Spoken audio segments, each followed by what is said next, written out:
Assalamualaikum warahmatullahi wabarakatuh. Perkenalkan, nama saya Dekan Dimanta Sandika. Saya adalah mahasiswa Psikologi Universitas Muhammadiyah Malang. Kali ini saya membuat video pembelajaran tentang anxiety disorder atau gangguan kecemasan sebagai tugas mata kuliah abnormal yang diampu oleh Pak Zainul Anwar.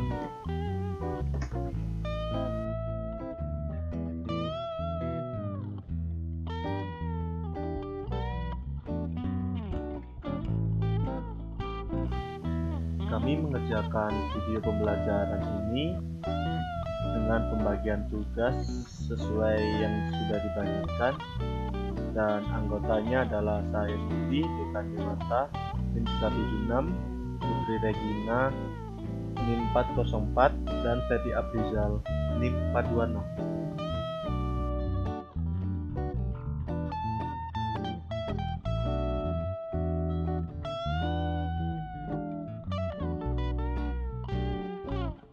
Dalam video pembelajaran kali ini, saya akan membahas anxiety disorder, yaitu gangguan kecemasan, dan terdapat definisi gangguan, faktor penyebab gangguan, gejala gangguan, jenis gangguan, dan juga dampak gangguan.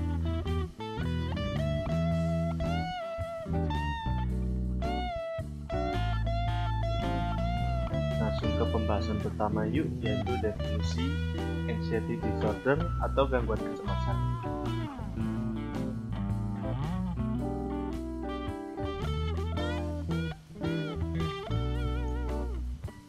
Kecemasan adalah suatu perasaan yang sifatnya umum, di mana seseorang merasa ketakutan atau kehilangan kepercayaan diri yang tidak jelas asal maupun wujudnya. Menurut Sutarjo Wiramihardja tahun 2005. Kecemasan merupakan sesuatu yang menimpa hampir setiap orang pada waktu tertentu dalam kehidupannya. Kecemasan ini menjadi suatu reaksi normal terhadap situasi yang sangat menekan kehidupan seseorang. Kecemasan ini juga dapat disebut sebagai respon terhadap situasi tertentu yang mengancam, dan merupakan hal yang normal terjadi, menyertai perkembangan, perubahan, pengalaman baru, atau yang belum pernah dilakukan, serta dalam menemukan identitas diri dan arti hidup. Reaksi kecemasan ini dapat dialami oleh siapapun. Namun cemas yang berlebihan, apalagi yang sudah menjadi gangguan, akan menghambat fungsi seseorang dalam kehidupannya.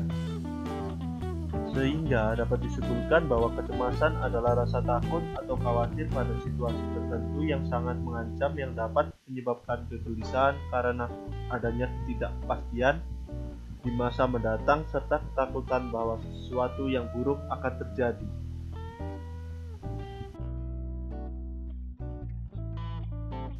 Faktor penyebab anxiety disorder atau gangguan kecemasan.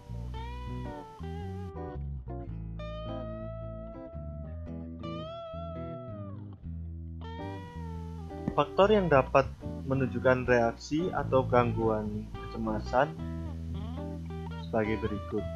Yang pertama, lingkungan. Lingkungan atau sekitar tempat tinggal mempengaruhi cara berpikir individu tentang diri sendiri maupun orang lain. Hal ini disebabkan karena adanya pengalaman yang tidak menyenangkan pada individu dengan keluarga, sahabat, ataupun dengan rekan kerja, sehingga individu tersebut merasa tidak aman terhadap lingkungannya. Yang kedua, emosi yang ditekan. Kecemasan bisa terjadi jika individu tidak mampu menemukan jalan keluar untuk perasaannya sendiri dalam hubungan personal ini, terutama jika dirinya menekan rasa marah atau frustasi dalam jangka waktu yang sangat lama. Lalu faktor ketiga, penyebab fisik.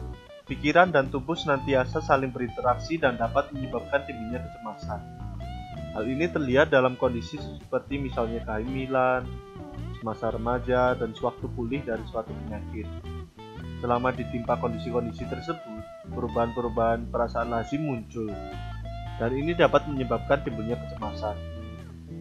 Dan yang terakhir adalah cemas karena merasa berdosa dan bersalah, karena melakukan hal-hal yang berlawanan dengan keyakinan atau hati nurani.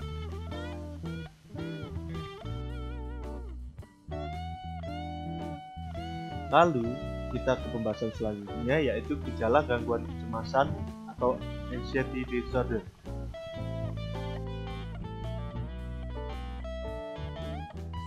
Gejala yang pertama yaitu gejala yang bersifat fisik. Di antaranya adalah jari tangan merasa dingin, detak jantung makin cepat, berkeringat dingin, kepala pusing, nafsu makan berkurang, tidur tidak nyenyak, dan dada sesak.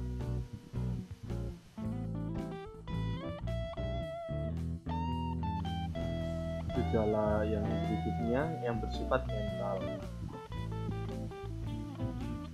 Hal tersebut diantaranya adalah yang pertama, bentuk ketidakberanian terhadap hal yang tidak jelas, seperti ada saja hal-hal yang sangat mencemaskan hati. Hampir setiap kejadian menimbulkan rasa takut dan cemas. Yang kedua, adanya emosi-emosi yang kuat dan sangat tidak stabil. Suka marah dan sering dalam keadaan excited atau yang heboh yang memuncak. Sangat irritable, akan tetapi sering juga dihinggapi depresi. Lalu yang ketiga, diikuti oleh bermacam-macam fantasi, delusi, ilusi, dan delusion of possession atau delusi yang dikejar-kejar. Lalu juga sering merasa mual dan muntah-muntah, badan terasa sangat lelah, banyak berkeringat, gemetar, dan seringkali menderita diare. Lalu muncul ketegangan dan ketakutan yang kronis yang menyebabkan tekanan jantung menjadi sangat cepat atau tekanan darah tinggi. Pada dasarnya, gejala kecemasan yang muncul dapat berbeda-beda tergantung pada individu masing-masing orang.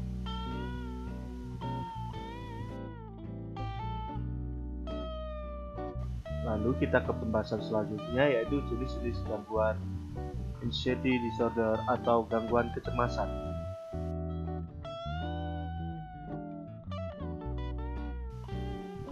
Jenis-jenis gangguan kecemasan menurut Sutarjo Wiramiharja tahun 2005 yaitu yang pertama, panic disorder.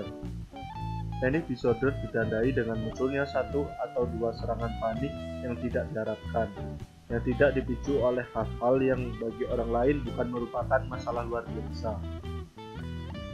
Lalu jenis yang kedua, agoraphobia. Agoraphobia yaitu suatu ketakutan berada dalam suatu tempat atau situasi di mana ia merasa bahwa ia tidak dapat atau sukar menjadi baik secara fisik maupun psikologis untuk melepaskan diri. Orang-orang yang memiliki agoraphobia takut pada kerumunan dan tempat-tempat ramai. Yang ketiga, gangguan panik. Gangguan panik memiliki karakteristik terjadinya serangan panik yang spontan dan tidak terduga. Beberapa simptom yang dapat muncul pada gangguan panik antara lain sulit bernafas, jantung berdetak kencang, mual, rasa sakit di dada, berkeringat dingin, dan gemetar. Hal lain yang penting dalam diagnosa gangguan panik adalah bahwa individu merasa setiap serangan panik merupakan pertanda datangnya kematian atau kecacatan. Lalu yang terakhir ada fobia sosial, merupakan suatu ketakutan yang tidak rasional dan menetap. Biasanya berhubungan dengan kehadiran orang lain. Individu menghindari situasi di mana dirinya dievaluasi atau dikritik yang membuatnya merasa terhina atau dipermalukan.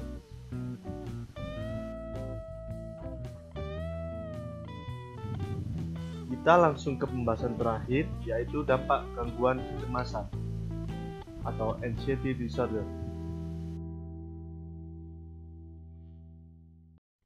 Kecemasan yang berlebihan dapat mempunyai dampak yang merugikan pada pikiran serta tubuh, bahkan dapat menimbulkan penyakit-penyakit fisik dan menimbulkan simptom. Kecemasan biasanya dapat menyebabkan akibat antara lain, yaitu kepanikan yang amat sangat, dan karena itu gagal berfungsi secara normal atau menyesuaikan diri pada situasi. Lalu, gagal mengetahui terlebih dahulu bahayanya dan mengambil tindakan pencegahan yang mencukupi. Simptom yang disebabkan oleh gangguan kecemasan ini yaitu yang pertama, simptom suasana hati. Individu yang mengalami kecemasan memiliki perasaan akan adanya hukuman dan bencana yang mengancam dari suatu sumber tertentu yang tidak diketahui. Orang yang mengalami kecemasan tidak bisa tidur, dan dengan demikian dapat menyebabkan sifat mudah marah. Lalu simptom kognitif. Kecemasan dapat menyebabkan kekhawatiran dan keprihatinan pada individu individu mengenai hal-hal yang tidak menyenangkan yang mungkin terjadi. Lalu yang ketiga adalah simptom motor. Orang-orang yang mengalami kecemasan sering merasa tidak tenang, gugup, kegiatan motorik menjadi tanpa arti dan tujuan. Misalnya jari-jari kaki mengetuk-ngetuk dan sangat kaget terhadap suara yang terjadi secara tiba-tiba.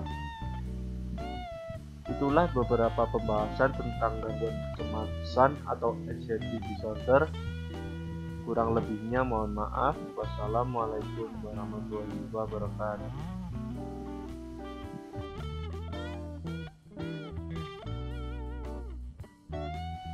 Terima kasih sudah mendengarkan video pembelajaran dari kelompok kami. Ada kurangnya, saya mohon maaf.